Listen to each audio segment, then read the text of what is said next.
and welcome to I'm Just Saying podcast. Today I'm here with my co-host at Dad Starts. How are you doing today at Dad Starts? I'm great. How's it going, Michelle? It is going good. So today we're going to kind of switch gears a little bit. You guys know how I love to hit you with some of the controversial topics, unapologetic subjects. You know, we're kind of edgy here on I'm Just Saying. So again, we're going to kind of transition, but it's still a very important subject. Today we're talking about healthy confrontation. I know what you're thinking. Like at that starts, most people say, well, how can confrontation of any kind be healthy? There is a such thing. So that's what we're going to be speaking about today on I'm Just Saying. I want you guys just to tune in, listen, let's listen with intent, and let's get started. So at that starts, one of the first things that I learned of how to have healthy confrontation, I always want to say healthy conversation, but healthy confrontation is to build a rapport.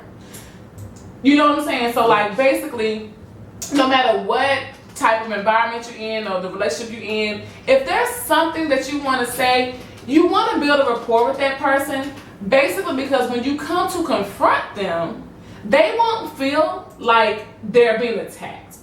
Confrontation does not always have to feel like you are coming to attack a person. Right. Let's get that negative connotation out of our heads. This is why so many people are afraid of confrontation. They run from it, they ignore it, they avoid it because they feel like, oh, well, if I confront something or address someone, you know, I gotta be rude and mean and disrespectful and the conversation's gonna get all heated. No, not at all. When there's healthy confrontation. Right. So the first thing you want to do is build a rapport. Right. During my research, I found out that how you can start to build a rapport is basically with your relationships. So it could be someone you've known for a long time, even if it's someone you just met. Before you decide to confront them about an issue, of course this has been over time because there would normally be no issues with people if you don't even have a relationship with them.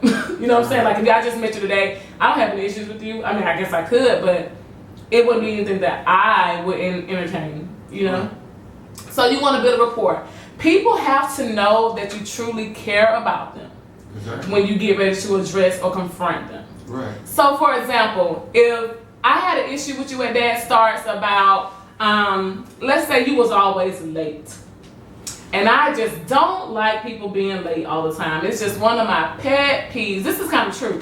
One of my pet peeves, like, I'm a punctual person. I'm going to stand by everybody else can be punctual. So let's say that was it. Because, of course, we're brother and sister. We have a rapport. We have a relationship. I know you. I feel like I know you. I feel like you know me. When it came to the time that I wanted to discuss this issue with you, I wanted to bring it up.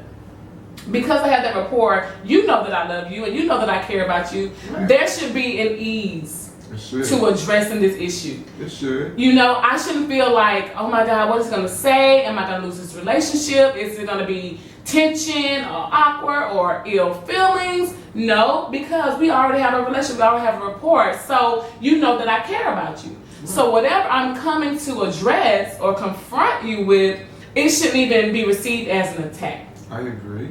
So now when I come and say, hey, you know, Ronnie, I'm just kind of over you being late all the time. You know, like, why can't you show up on time? We say 2 o'clock. I'm here at 1:45. You here at 2:25. Like, dude, come on.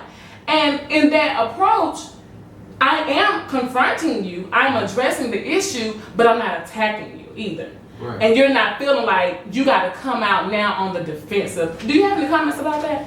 No, I agree. I think it's a little bit easier when you're related, coming from a managerial background. Even if you've worked with someone for a while, you're not officially related, and you have that colleague only or employer and employee type relationship where we respect each other professionally.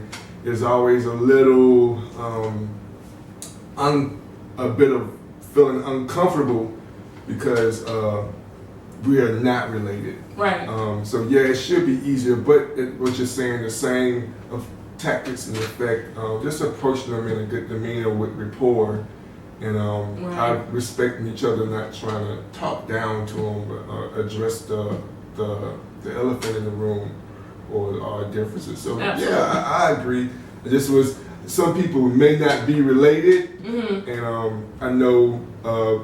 Like, let me ask you, what do you think if, say, you're having an issue with somebody, like you just met them, like say, this has happened to me. Right. Okay. All right. So they just got hired, right? Okay. So they don't know much, right? But you see some big issues that could be horrible going down the road. Like you just gotta nip this in the bud right now. You can't like let a lot of time go by because it's gonna become a habit. And then the longer you wait, the harder it becomes to say something because then they have that. Why you ain't say this to me like two weeks ago? Right. You know what I mean? Absolutely. So it's that. It's the awkwardness. Yeah, it's very awkward when you don't know them. They don't know you. They don't know how you're taking it. You don't know how to approach them. It's all blindness. Right. You know what I'm saying? So what do you think about that? How can you build a rapport off of that, off of just meeting somebody? That segue into point number 2. So yes, if you're just meeting that person, or let's say they just started the job with you and there's some issues or several issues, for me, first of all, there's still a way to build quick rapport. Right. There's still a way to get to know someone and kind of assist and support them in weaknesses that you see without attacking them or them feeling harassed or them feeling like they got to be on the defensive. Some ways you can do that, again, just casual conversation. You're right. I noticed that like we stick with the time thing. I noticed that sometimes I know you have 2 kids at home. They're small kids. I totally get it. Right. But this is a job, and we all gotta do our part here. People feel less threatened when you approach them with something relatable, because then again, that's that rapport building. Right. I understand. I got 3 kids too. I got 5 kids too. So I've been there. You just unexpected things happen. But we gotta run the business, and I don't want anything to jeopardize you getting to work in the way of your job. So we just want to improve on that. Exactly. Most people will come and be like, you know what? You're right. Absolutely. I definitely take note that you're right. Yeah, my kids, I had no idea that he was gonna pee all over himself before I got ready to take him to school. These weird things happening. Right. Or he didn't want to get out of the bed and he wanted Pop-Tarts instead of cereal.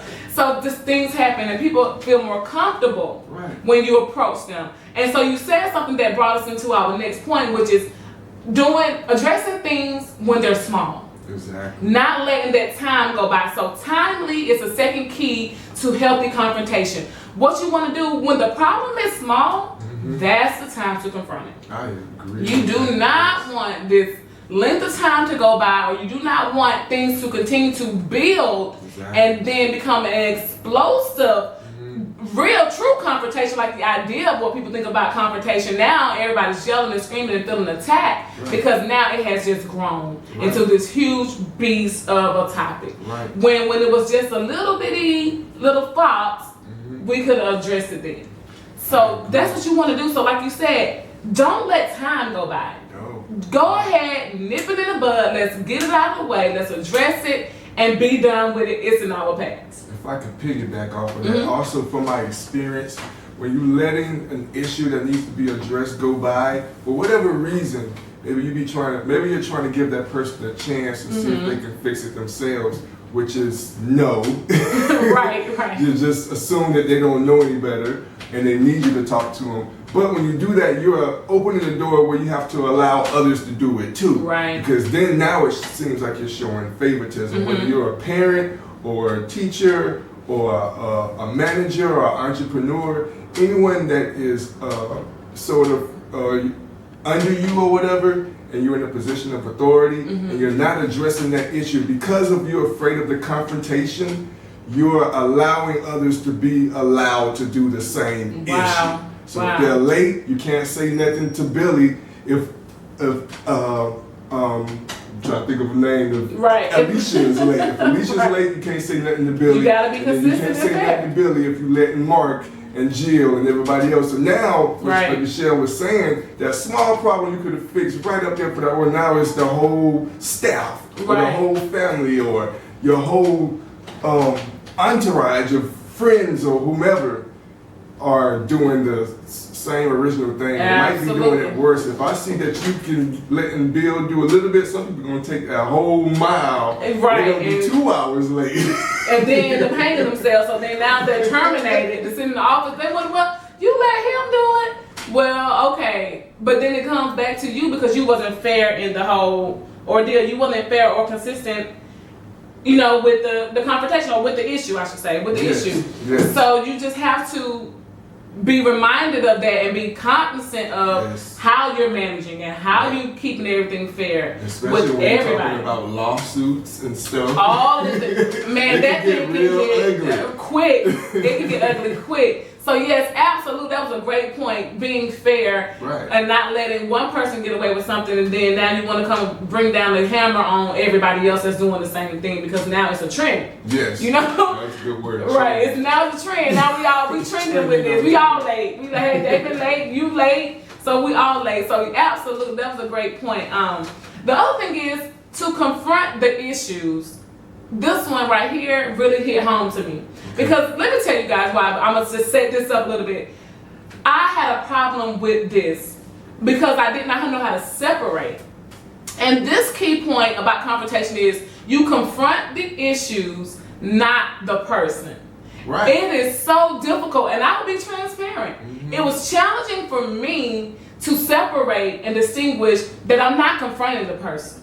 Right. You know what I'm saying? Yes. I'm confronting the issue. Right. So if I was in a relationship, I would go into that relationship feeling like it's you. Exactly. You know what I'm saying? You did this to me. I have an issue with the way you handled this. I have an issue with your behavior. So when I'm confronting, now I'm coming in an attack mode. I'm coming in a very aggressive way on a defense because now you have done this and this pattern that you're doing, it has gotten away with me, it has bothered me, and it's you. You're doing it. It's your face, your actions, your benefits, and I have totally removed the issue and placed it all on the person.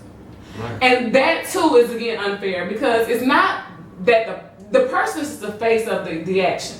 Okay. But when we're confronting, we gotta remember to confront the issue. Exactly. We're not confronting the person. I'm not going up to the employee saying, it's you who's late. No, it's your actions, your behaviors that's making you late. Or whatever you're doing is the issue. Right.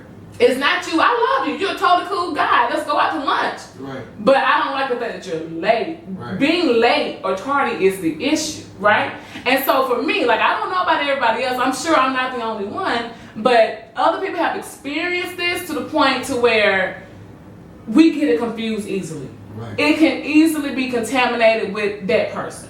Right. God forbid you just really love that person, you invest in. It's like a husband and wife relationship or a boyfriend and girlfriend relationship or whatever it is. We're going to take it out of the job arena and employment when it's more of a close relationship to you. Right. You quickly can look at that person and just forget about the issue is what you're coming to confront. Right. And I think that also goes back into the rapport. Mm-hmm. I think having a good rapport beforehand before you get too deep into the issue, it'll give you some distinction the way you can separate. Even if you have some ill feelings toward the person, if you're getting an understanding, for example, like you were saying, what do you think, if we're asking the person still getting the tardiness, what do you think, or what is happening to you that is causing you to be tardy? Right. Is there something I can do on my end that could make you to get to work on time? Is the shift bad? And then just begin to listen to what they're saying, and you say, okay, they're not bad. I thought they just didn't care about the job. I don't like this person. They just lazy. But no, they have some serious personal issues outside of the job that are hindering them from getting to work, and I see that they're really, really trying. Absolutely. Hard. So you may look at them different. So that is powerful too. I've had to do that myself. Sometimes you build your own judgment and perspective of people, not knowing anything what's going on, and you bring that with you with the conflict or the issue or the confrontation. You've already made up in your mind. You just need to be fired. Absolutely. We don't need you here. You know what I'm saying? But if you speak with them and then there's a whole backstory and you feel horrible. Right, because you didn't even give the opportunity to let them to really deal with the issue. Right. You was just dealing with that person. So now something that could have been prevented or worked out couldn't have, because now it's cut short because you just totally went after that person and not about the issue to even correct the issue at hand. Right. So yeah, just to me, like I said, that one stuck out, and I'm like, wow. I had to raise my hand. I'm like, I know that was me. Yeah, I know that has myself. been me. It might still be me to a certain degree, but now that I'm learning and I'm able to be teachable, I can do better. I can improve on what I thought and what I think, how to approach a confrontation or how to approach an issue and use healthy confrontation. Right. Good.